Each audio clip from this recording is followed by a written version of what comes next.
Hey guys, this is Phil Galfond from RunAtOnce.com. Today I'm going to be reviewing a session that a Run At Once member played. Screen name is Robster.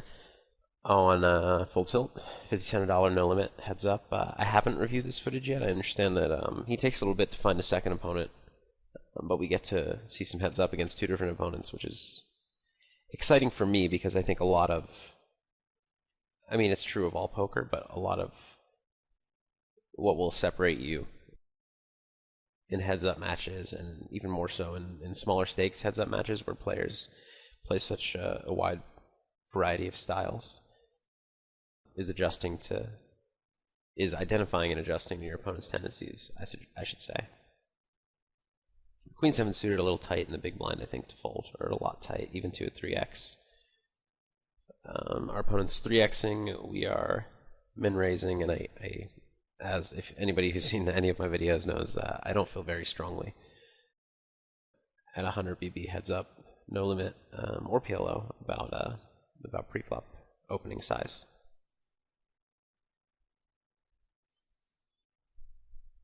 So we'll just go with the footage, see where it takes us. We get 3-bet right away. It looks like Robster's considering a 4-bet. We have ace-9 offsuit, which is good candidate for a 4-bet, at least in that we have an offsuit ace. If you're 4-betting all of your offsuit aces, you're going to be way too bluff heavy. So I think, I don't know, it's tough to decide which parts of your ace-x offsuit range you want to 4-bet. You also want to consider if you can call with any of it, and I think that ace-9 is kind of on the cusp. Depending on your opponent's 3-bet tendencies and post-flop tendencies, I don't mind calling with this, especially because he's not making it too huge. You have plenty of room to play if you call this extra 5 with 95 behind. So I think my play here would be to call. I think that ace, 6, 7, and 8 are weaker, and actually, like, ace wheel is not all that bad to call.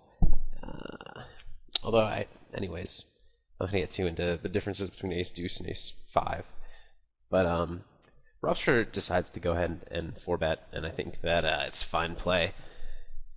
And until we learn more about our opponent, I can't say exactly how it will work against him.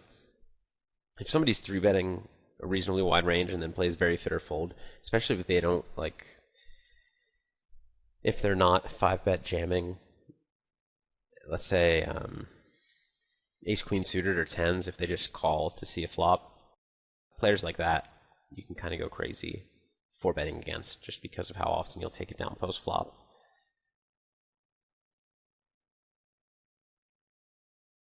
And we do take it down. With a small c-bet, I do agree with Robster that you don't have to bet very big there, especially on queen 7-7. Yes, there's a flush draw, but there's already 30 in the pot. I'd usually go with 11, but I don't actually think it's a big difference. And going 8 here makes it such that if our opponent doesn't have a pair, he's probably just going to fold. Or I should say doesn't have a pair, doesn't have a diamond draw.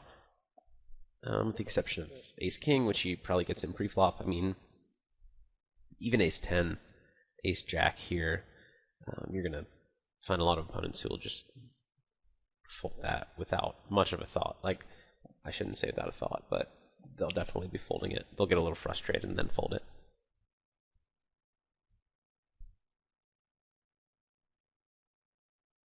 Looks like Robster has a pretty comprehensive HUD, in that it explains to me what it is very well, which is nice. So we'll get to have some stats on these opponents as well once we get into some hands.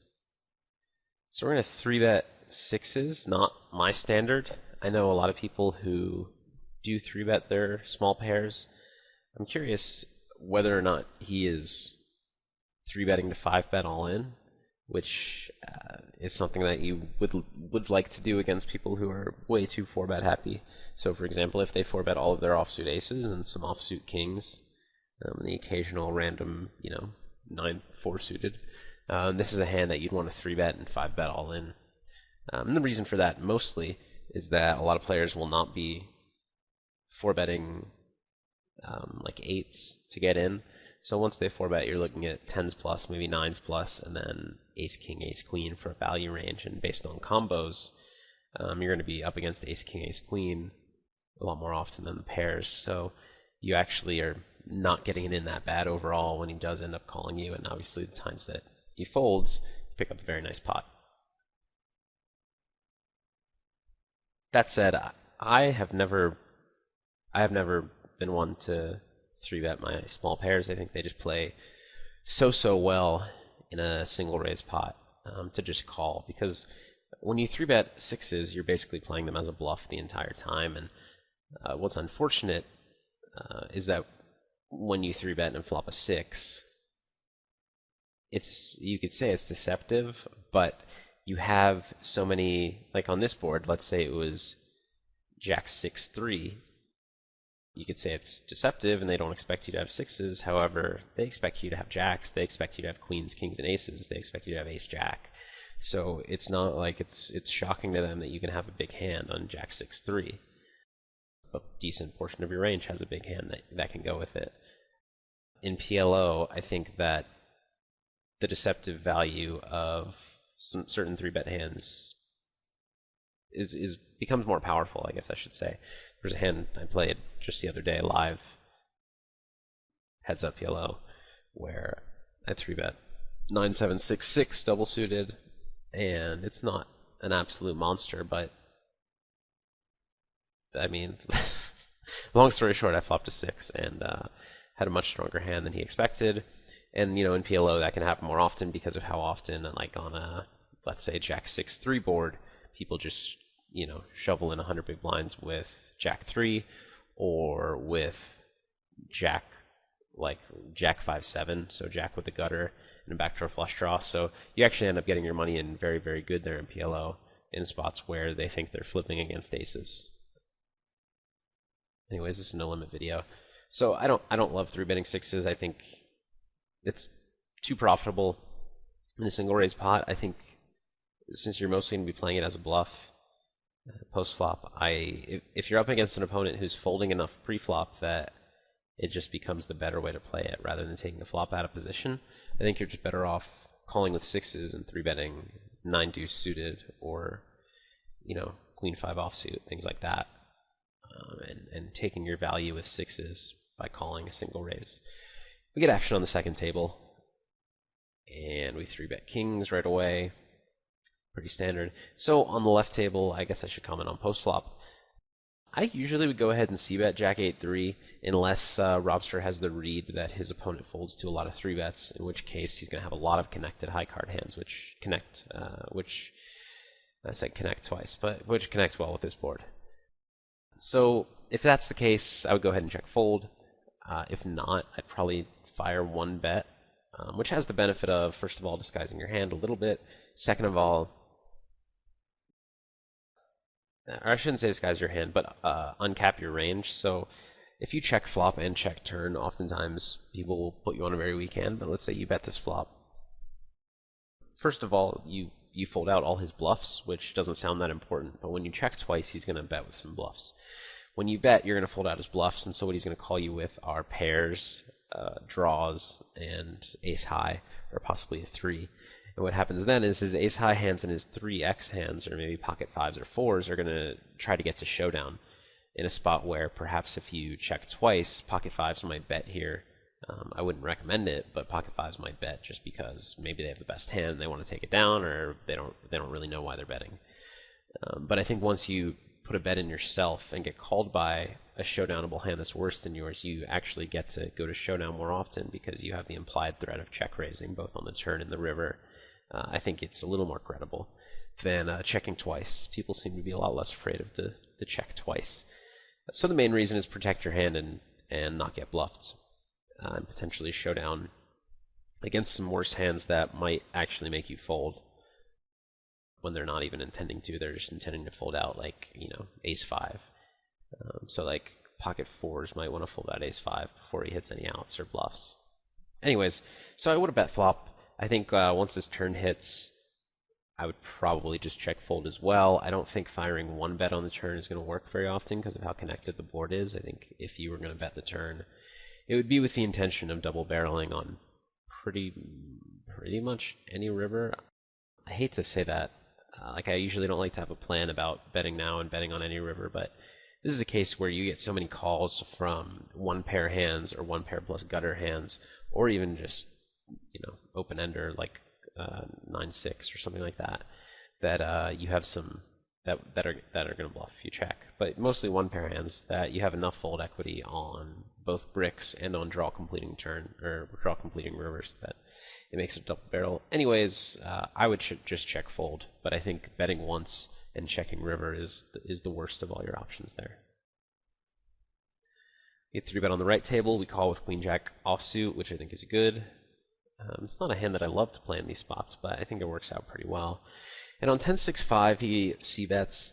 It's interesting because we have a little bit of, I would say, potential with our hand. We have 2 overs. We have backdoor straight draw.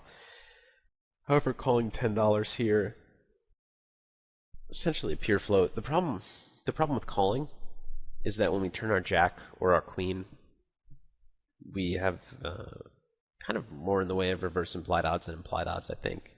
That's not to say I wouldn't expect to usually have the best hand when I turn top pair. But what usually happens then is we don't get too much money out of his lesser hands. I think raising the flop here is an option. Your opponent can fold out all of his ace, king, ace, queen, ace, jack hands, which, as I said, there are a lot of combos of that compared to his overpairs. It's actually pretty relevant that there's a 10 on the board, a jack in your hand, and a queen in your hand, because that takes out a decent chunk of the combos of 10-10, jack-jack, and queen-queen, which are never folding. We'd need to know more about our opponent's 3-bet range to know how good of a play it is. We'd also need to know, how he handles a raise here when he has ace-queen offsuit. But I have a feeling that just raising to, like, I don't have to make it even much, so 27, 28.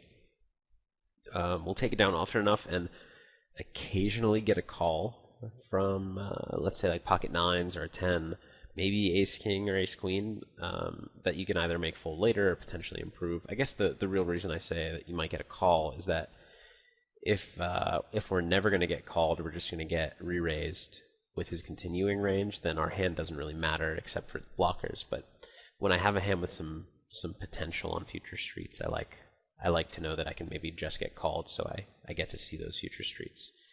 That said, I think fold is what people would consider standard here, and I think that's fine.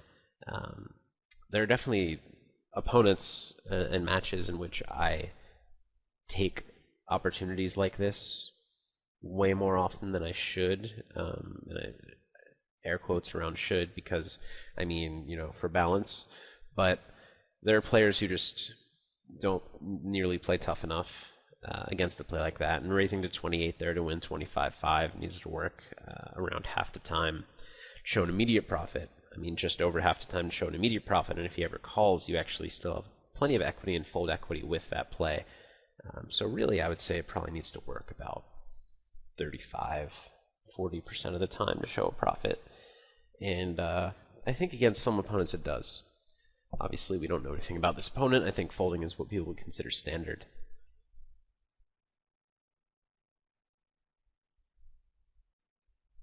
Yeah, I'm cool with folding. I didn't see the flop action here with king 6, so let's check that out.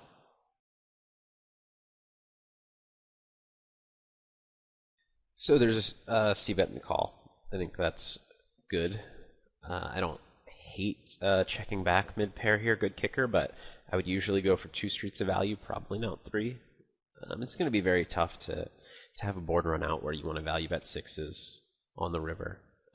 It's starting to run out in a way that it might be possible, but even still, it's difficult. So there's an argument for checking back there on the flop,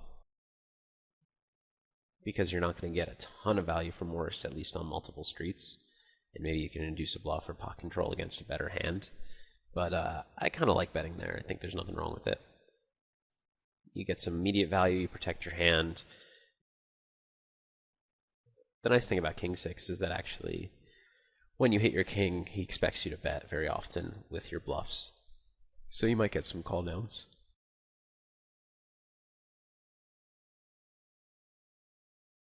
Excuse me, I'm doing some yawning. I'm playing like, I don't know how many hours a day of poker. And this last week, probably about 16. But you guys are getting a video because the game is currently full. So here we call in the big blind, ace-6 offsuit. I think that's a good play. Not much to talk about. And we face a bet on 6-4-2. Rapster goes for the check raise, which I don't know how I feel about, actually. I think it's okay. I think mostly, though, you're protecting your hand. The problem is that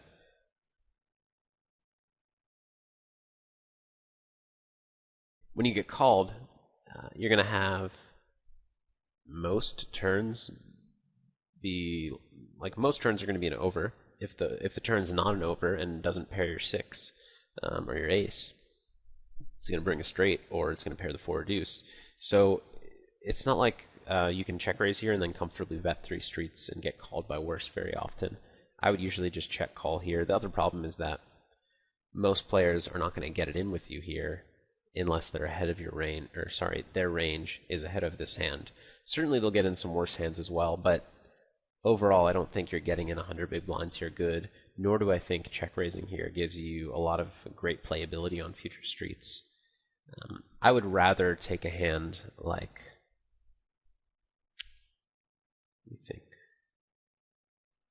Well, I guess it's tough to find a lot of value check raises on this board, which is an argument for check raising this hand. Obviously, you check raise all your sets and your 2-pair hands, but you should only have a couple 2-pair hands, namely, 4-6 of clubs, 4-6 of diamonds. That's it.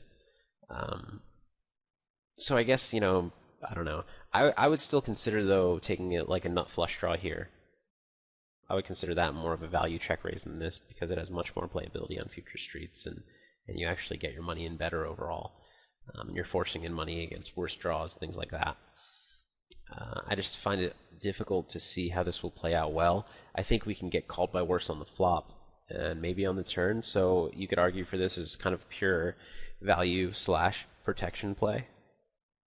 But I don't really see us being able to value bet the river. So we get called quickly. Here is, we call it a scare card. But every card is a scare card, as I said. And now we have a tough decision. We check, which again is fine. It's kind of interesting. Now that it gets checked back, I think we might be able to value bet our ace-6 on the river. Probably can.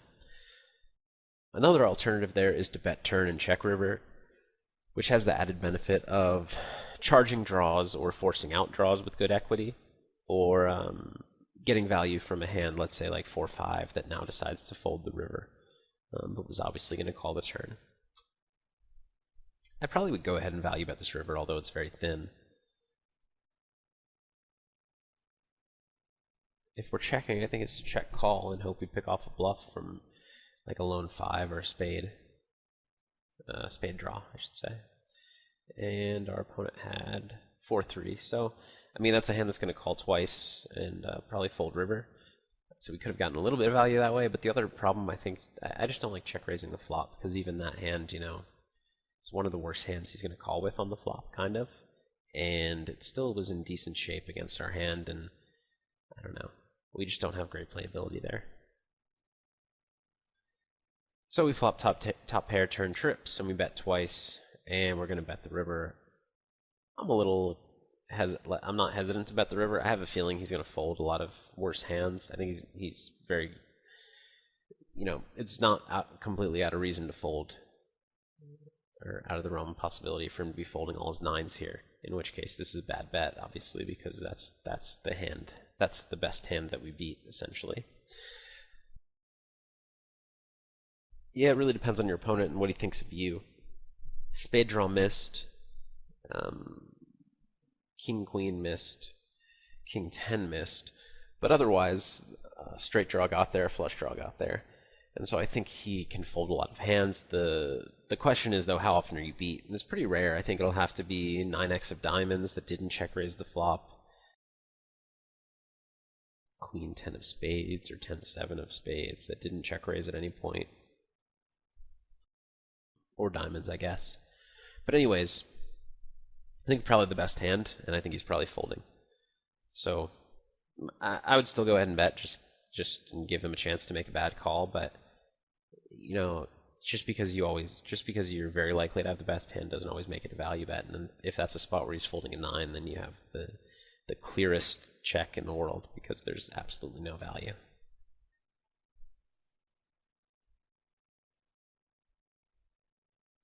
To clarify, I mean, I think that bet's fine and good in that exact situation, but I just wanted to make a point of saying that oftentimes a lot of players will justify making a river value bet by, I almost definitely have the best hand. But when you almost definitely have the best hand because your opponent has a draw that missed half the time and has like a weak pair that's always folding 40% of the time or something like that, then, you don't have a value bet, even though you have the best hand almost always, just because a value bet needs to be good when called more than half the time, not just when you bet it. Go ahead and bet this river on the right table after check calling flop. I haven't noticed anything about this player. Did we just get this table? Anyways,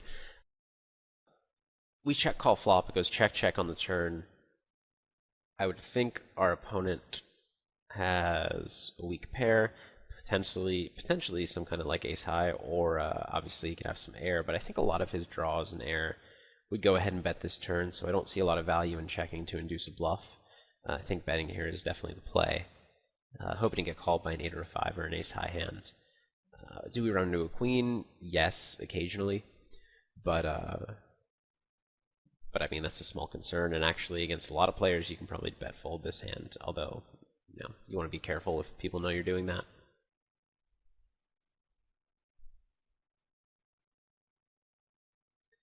It's unfortunate that not many draws missed. He'd have to put us on a float with a 9-7 type hand, perhaps 7-6 that didn't want to check raise. Both 7-6 and 9-7 are pretty likely to check raise in our shoes too, so I think if he's a good hand reader, it's tough for him to find a call here in a sense.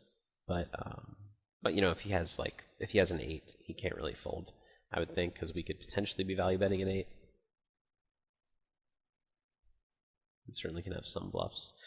So he goes ahead and raises. I'm all over the place, guys. I'm yawning and stumbling over my words. And I can't really. There are always spots like this, and this is, so often you get brought hand histories or asked questions in spots like this.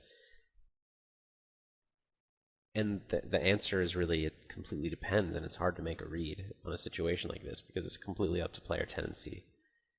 It's not like kind of a standard spot where you can look at a range and see your equity. Again, just because you can't build a range here. You don't have nearly enough information. So you can guess how your opponent will play various hands. I think I'd be inclined to fold here, even with a little bit of pot odds, and even with a hand that is near the top of our range. They're very high in the top of our range. So I would actually say that if we're folding here, our opponent is exploiting us big time if he's bluff raising here, just because we're basically never calling. If we fold a king, perhaps we can call with some better kings, but we don't have a ton of better kings. Anyways, and I guess I'll expand on that. It's very tough for us to have a queen here. It would have to be queen 8, queen 5 suited maybe, or king queen, which would probably 3-bet pre-flop. Hold on one second. Okay, I'm back. We were talking about queens in our range, and basically how it's queen 8, maybe queen 5 suited, and that's pretty much it, except for a float with, let's say, queen jack or queen 10 out of position. So if we're folding our king here, we're folding pretty much our entire range, with the exception of maybe a slow played set. However, in practice, I find that a lot of people on a board this draw heavy will just bet the turn with all their draws, especially because the queen is a semi-scare card. And even though a missed draw is no different than 7 deuce offsuit here in his shoes, psychologically I think people feel much more inclined to bluff once they've missed a draw than when they've had no hand the entire time. And so I think unlikely he'll take it's unlikely he'll take just a total air hand and decide to raise the river just for psychological reasons. More likely to do it with a draw, but I think a lot of his draws would just bet. So I actually think it's fine to just go ahead and fold here. I would never fault somebody for calling. And certainly if you want to look at things from a game theory standpoint, maybe king 4 you could fold, but certainly not like king 10, king 9 type hand. The reason king 4 you can fold is because with the exception of bluffs, it's towards the bottom of our range, because I think good 8s are really the bottom of our value range, and so a bad king is just above that. The hand on the left's played out very standard. Looks like Robster's going for a somewhat thin value bet. Okay, decides to check. I think you can go either way. Good fold on the right table, in my opinion. On the left table, we check call flop. Check, check, turn. And Robster doesn't bet the river. I think, there's it's actually, there's just nothing that missed. So if our opponent's competent, I don't think he's going to find a call with too much. I think it's close enough that actually Queen Jack, I'm pretty confident value betting, and Jack 10 falls more on the cusp just because of getting called by worse jacks versus better jacks. So I think a lot of his calling range there is jacks. Certainly fine way to play the hand. Fine way to play both of those hands. Flop a huge draw on the left table.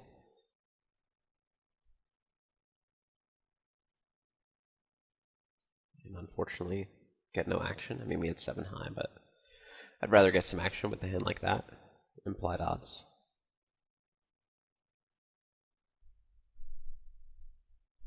Alright, so we 3-bet ace king offsuit, very standard. And I think on 10-6-4 rainbow, we can go ahead and c-bet most of our range until somebody is really pushing. We get called, and I'm not sure what to make of it, but the 5 of diamonds turn is very bad for us. Both for our actual hand and for our range compared to his. He's going to have, with a lot of his suited connectors that flopped a pair, he's now going to have pair plus open-ender, a pair plus gutter. And, with the ones that flopped a gutter or open-ender, he's now going to have, a straight or a pair plus gutter or open-ender. So I think I should check fold this turn and not really be sad about it at all. I don't hate betting river on certain cards, basically any overcard, if it gets checked through. And so Robster very quickly jams. This is gonna require a read, and it looks like he has a color note on this opponent, but they don't know anything else about his reads. So what kind of read would this take? First, it could be one of a few things. If your opponent floats flop with all of his ace highs and bets this turn, that's definitely one check mark towards this play. If your opponent calls with, or I should say, the major incentive to make a play like this is if you have an opponent who calls flop with a pair. So let's say he has like king 6 of spades, calls flop, and when you check the turn to him, bets half pot for protection, and then folds this jam.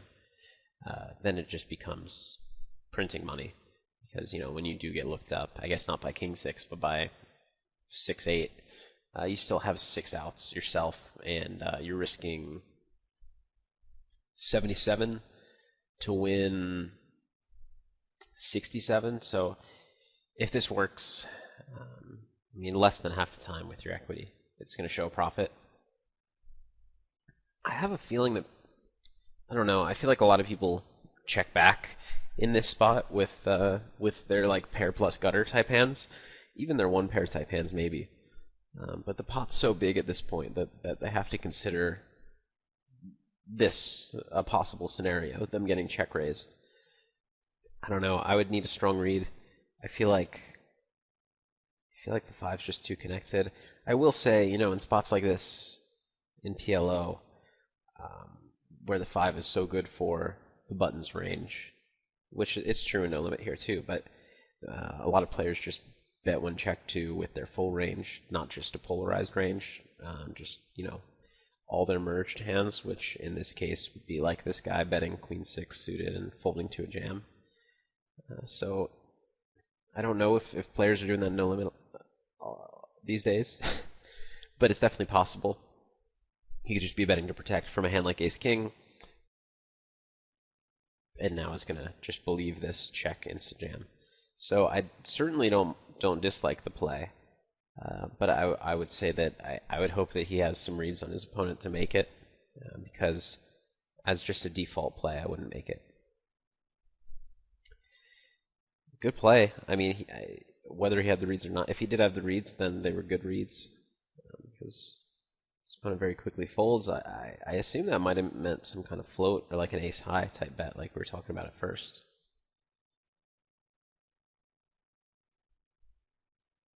Left table, we flop middle pair and an ace with the club blocker, or it's actually a backdoor club draw. I think at this point, obviously, we have to bet the river. I think betting flop is okay. You can stand a check raise, and it's good to have some hands in your check raise range, or sorry, your c bet range that can handle a check raise. But checking back is fine. You can do some action. Unfortunately, you don't have much in the way of implied odds because it does look like you hit your ace there when we do hit our straight. But really, nothing wrong with just checking back and kind of pot controlling and with a hand that can always happily call turns.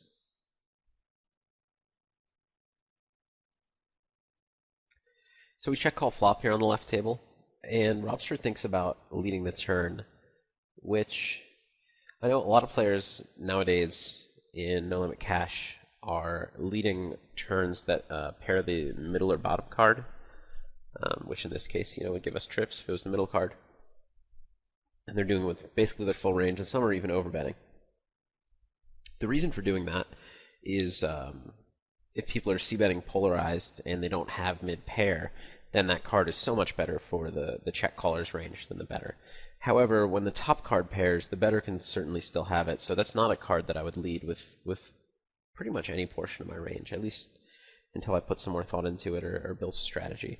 So I think just check calling here is kind of the standard. A bet would be a pure protection bet. There's not really a lot of value.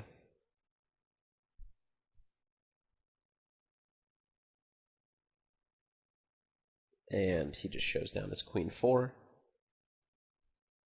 Sorry, I just video skipped ahead a little there. On the right table, we see bet with deuce 4 on queen jack 10. I think it's certainly fine. Our opponent's not going to have as many huge hands, or sorry, many big hands on this board, and we can have all of them. However, I think you get a lot of single calls here, and we have a completely no equity hand. So I don't mind just checking back and giving up, and perhaps firing delayed c-bet on various turns. But yeah, betting, you can't go too wrong. Just betting 3 to win 4 and hoping it works half the time, or 60%, or sorry, 40% of the time. And on the 5 of diamonds turn, I would strongly dislike betting again. We're going to have enough hands that we can bet twice with. Yeah, see, I guess Robster's thinking that given that our opponent doesn't have any sets, doesn't have ace-king, probably doesn't have any straight since he didn't raise, doesn't have a ton of two-pair combos in some of those 3-bet, he's just thinking he can make this guy fold by the river, which he may be right about.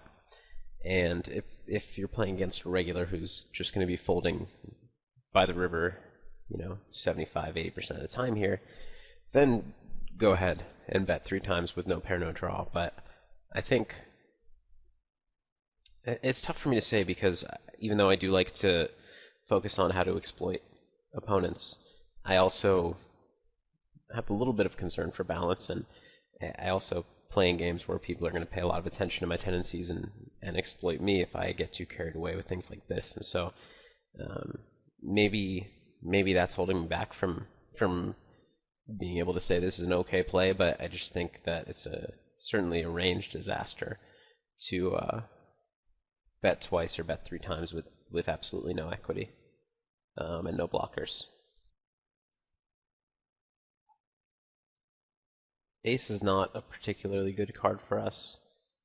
I don't mind firing the last barrel, just because if our opponent does have like a Jack 9, Queen 9, 10 9, or I mean even like Queen 7 suited, he should be pretty scared on this board. So I don't mind the last barrel. And actually, of all the 3 bets, the river bet is the one I'm most okay with. But I still think all of them are. I still think the river bet is thin, and I dislike the other 2. I think after that time, we got to check. He did have Queen 9. Whether he would have folded or not, I don't know. But we're just betting there, betting flop with 4% equity, betting turn with 0% equity. And I think we have enough hands in our range that we don't need to do that with a hand that we have enough hands that have a gutter at least. That if we want to get carried away on that board, we can bet all of our gutters, all of our flush draws, all of our open-enders. And yeah, basically that's it. That's plenty of hands given us a 3 straight board. Check call, check fold here with the king deuce is somewhat standard. What was the pre-flop action? Alright, so this guy started min-raising. I wonder if... Yeah, I guess king deuce is fine. I actually prefer to 3-bet king deuce. I think it plays pretty poorly out of position to call, but your king serves as a blocker to a lot of the hands that can 4-bet you credibly, and a blocker to some of the hands that 4-bet bluff you, which are hands similar to this. But yeah, all in all, I prefer to 3-bet just because I think it doesn't have much value calling, but has a blocker and at least one nice card you can hit. Not to mention there's a tiny bit of deception when you flop deuce-deuce or turn deuce-deuce, something like that. Not that, again, not a ton of deception because of how often you can have no repair and play it that way.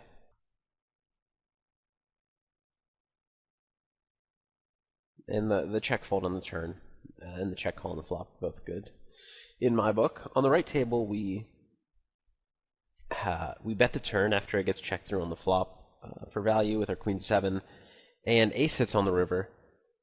It's an offsuit ace. So, do I think we get looked up here by worse hands when 2 flush draws miss? Yes, I do. However, what do I think that his aces outnumber his worse hands? I think probably. Because basically his hands that need to call us twice now are going to be 5x or pocket pairs. And I think his pocket pairs are actually somewhat likely to bet on the flop. This is interesting. If he has 5x, do I think he'll call? Probably. Maybe, let's say, 70% of the time. But I think his ace-x hands might outnumber his 5x hands. Not entirely confident about that, but they might. And he also might have some missed draws. So I'm kind of leaning towards check calling, mostly to induce from missed draw. Shoot. I think he bets flop with a lot of draws. Or potentially bluff raises turn or something with some of them. So I think he does have 5x, pocket pair, or ace-x very often. And as gross as it sounds, I don't even hate check folding, with the assumption that with 5x and 7-7 or 8-8, he's just going to check back. All that said,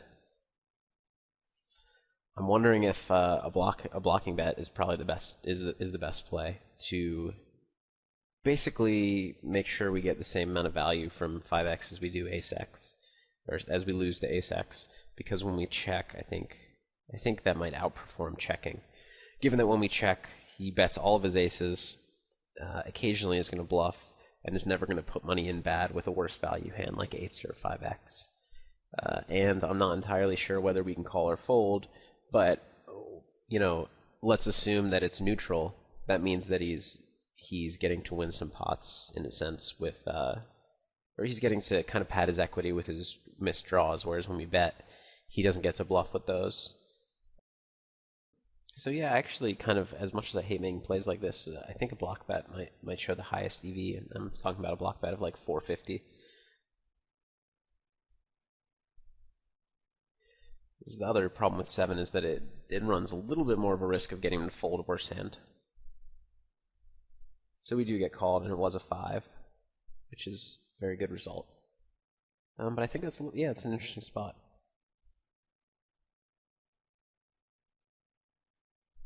On any, even on a king river, I would just fist pump value bet. I'd be ecstatic about it. But the ace river is such a big part of his range, especially like ace with a gutter. So yeah, I think it's interesting. I'm not gonna, if you guys didn't notice, I'm not gonna pause the video a ton to talk about simple pre-flop spots, things like that, until I see something I really dislike, and here I do. Defending with 4-deuce offsuit against a min-raise, I don't think can be right. It's just way too weak. You don't flop enough. This is like a kind of a premium flop for our hand, and it's pretty bad still. So I would go ahead and just fold 4-deuce. It doesn't have blockers, so it can't 3-bet either. And I guess I know of a couple players who are in the 100% VPIP school of thought against a min-raise and on the button, and I just don't think that can be right. I'm pretty confident actually it's not. I'd be willing to make a pretty big bet that this is a fold in GTO play.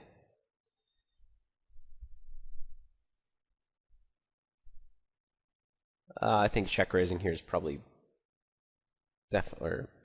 clear. I don't see a better play. We don't have much of a draw, but King 6-5 is a board that he's going to be c-betting pretty much always, and so we get a lot of folds based just on the fact of how often he just has Queen Deuce or Jack 7 or things like that, and he may even check back some mid pairs. So I think this bluff will show a profit, probably with total air against a lot of opponents that aren't super tough. This guy's played perfectly fine. I'm not saying he's not tough, but I just don't know. But yeah, this is going to show an immediate profit. Check raising on king low boards, I would imagine, even ones that are connected like this, and we do have the added benefit of a gutter and a backdoor deuce high flush draw.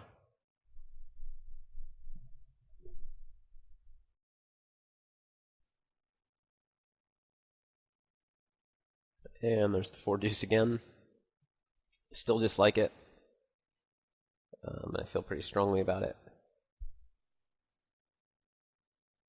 And I go ahead and check call the flop. So on the right table, we're check calling with mid pair, very standard. On the left table, we're faced with a bet. We have an interesting spot, I think. I think all 3 options are viable. He's giving us a decent price on a call, betting 240 into 380. Obviously, if we call and it gets checked through, and the river's not good to us, we probably need to bluff with our queen high. But it actually works out well to check call here, because when it does get checked through and something connects with the 6-4, like 3, 5, 7, 8, we get a lot of folds on the river because absolutely every draw got there, because the only draws are those straight draws that either now would have a pair or a straight.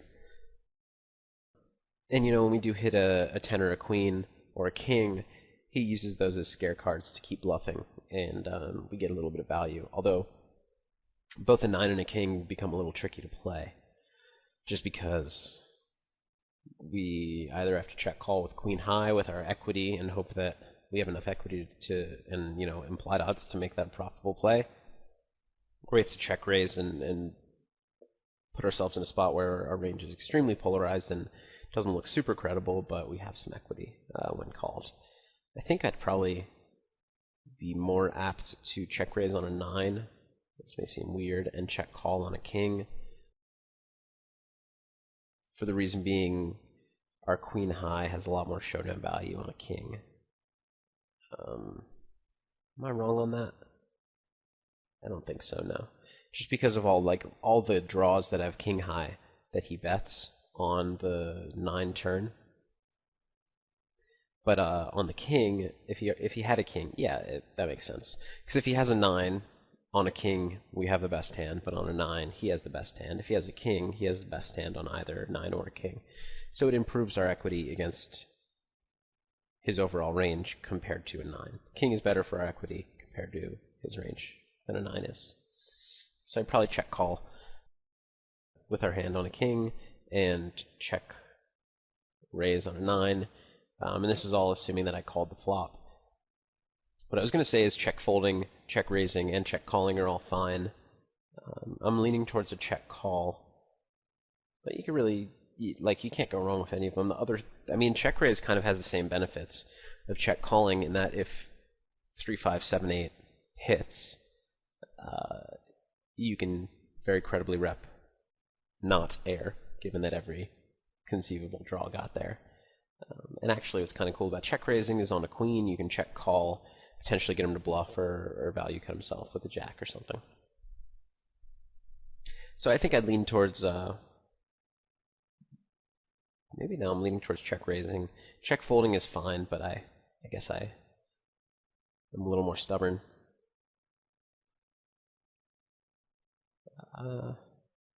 So we check call with mid pair. It gets checked through on a queen, and he bets half pot on a king, bringing the spade draw. I don't think he has spades because I think he would have bet the turn, especially on the queen overcard. But he's trying to say he has a king. Yeah, I'm not sure what else he's saying with a 450 bet. Like, I would really expect a straight to bet bigger, two pair to bet bigger, flush to bet bigger, and most of those hands to bet the turn anyways, with the exception of like king 3. Maybe king 10 he might check back, but I would expect it to bet. So I actually think we might be doing well enough to call here, but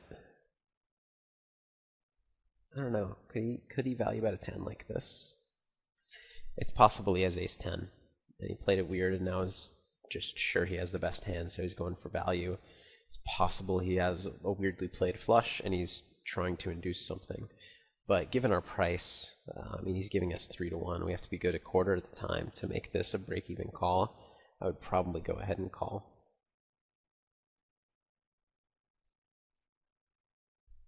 So king 7 offsuit, we 3-bet. Like I was saying earlier, I think king deuce is better. I think king 7 is more profitable to just call. But I don't mind this play. I think, a lot of, with the exception of the 4 deuce stuff, a lot of the plays, it seems as though I've differed from Roster in a lot of spots in how I would play it, but they've all been spots where I think his lines have been pretty reasonable. I didn't like... What's his other... was the... I'm trying to remember now if the 2-barrel on Queen Jack 10 was also 4 deuce. I think it might have been. So basically just every hand that he's had 4 deuce, I haven't liked the way he's played it at one point or another. But with the exception of that, I've been pretty happy with everything, and I can tell that the thought process is there and working. Check call on the flop with a 7, and it gets checked through. It's another spot where we have the best hand almost always, yet it's very difficult to get called. That said, I just think we have the best hand such an overwhelming majority of the time, and it's definitely possible he finds a call. We could have like 10-8, 10-9 that missed, potentially some ace-high type hands that missed that now want to turn our hand into a bluff because it looks like nothing missed. So I like that value bet.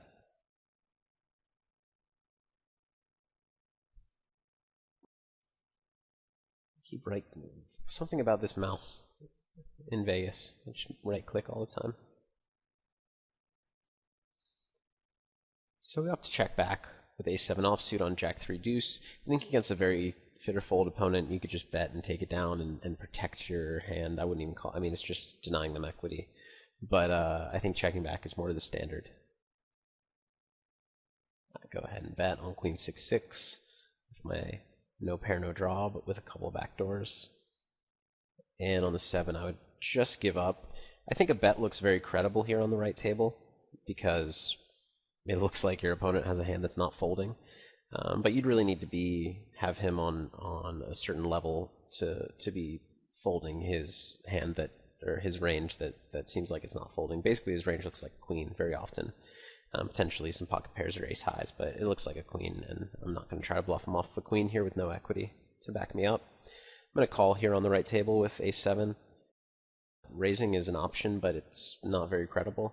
But it's kind of just like, if he has some kind of flush draw, it's going to make him fold. And, I mean, it's basically like a protection raise with the benefit of, if he bets with a jack, and we raise and he calls, we still have 3 aces and 4 5s to suck out. So even though it's not super credible, I don't mind a raise, I don't mind a call, and I don't think we can fold. I think it's just too good of a price and too good of a draw to fold. I don't think we need to. I don't think we have to be folding there. I think it's a good point. Actually, we have to see how he plays deuce 4. But I think it's a good point to wrap up the video after this. Loves 4 deuce. This 3-bet's certainly fine. Suited low connector. We might get into a couple interesting hands. So we flop a flush. Standard on king jack 7. I would just c-bet. Like, I would be c-betting most of my range here, so I think that not c-betting looks a little suspicious. And we call a 3-bet on the left table and flop very nice as well. So we will take these as they come to us. So far on the right table, very standard. On the left table, we face kind of standard size c-bet. I don't see a ton of value in raising to get this in.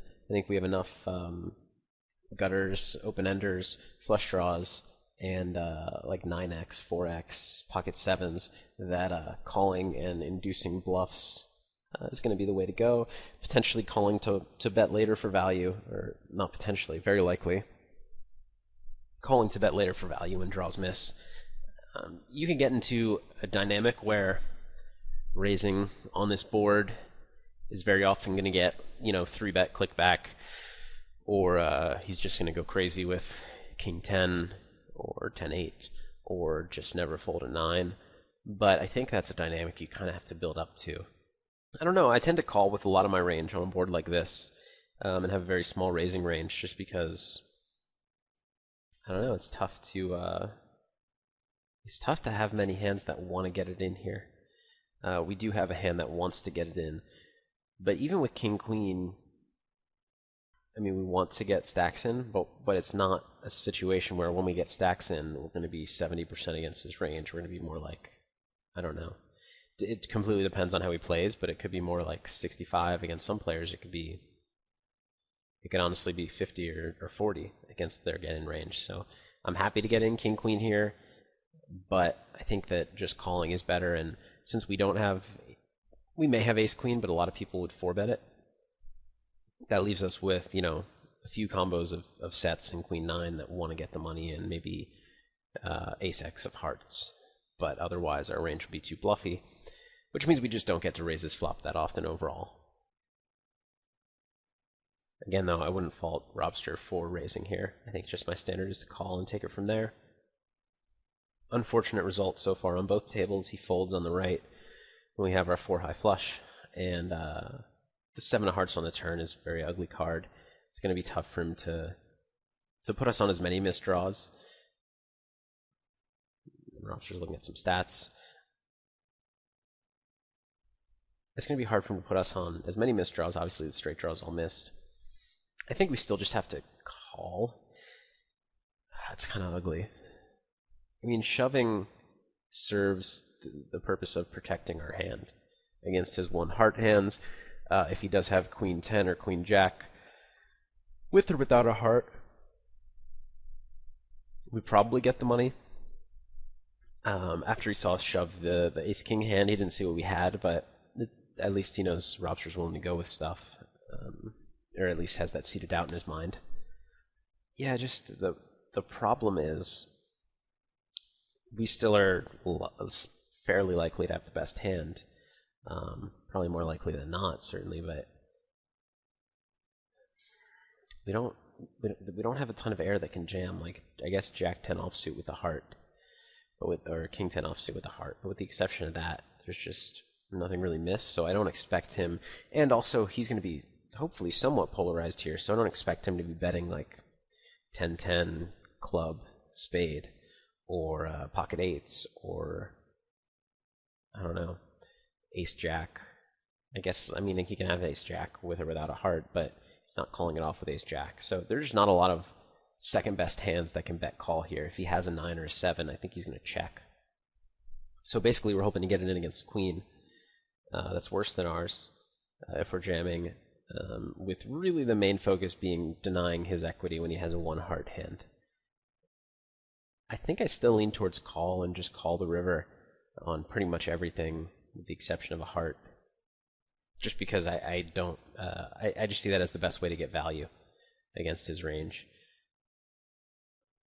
7 river is as bricky as it gets, pretty much. Neither of us should have a 7. And we're just going to call it off here, and if we're beat, it's cooler. Same hand. So I think that's a good point to wrap it up, as I said earlier before I saw the 4 deuce suited. I hope you guys enjoyed it. I definitely look forward to any questions. As I've been saying in my, I guess mostly I've been making elite videos as of late, and this is essential, but I've been saying I'm coming up on the end of my Vegas trip, I believe, and it's been insanely hectic here with tournaments and then cash games and run-at-once responsibilities. So I haven't been as active in the forums as I have been in the past and will be in the future and would have liked. But please be a little patient with me, and I will after this week certainly, or actually by the time this comes out, maybe already be ready to give it my all and get you guys responses to your questions as soon as possible. I will see you guys next week, or actually, this is essential, I'll see you guys next month, but I'll see you guys in the forums. I guess we'll put it that way. Thanks for watching. This is Phil Galfond for RunItOnce.com. Take care, guys.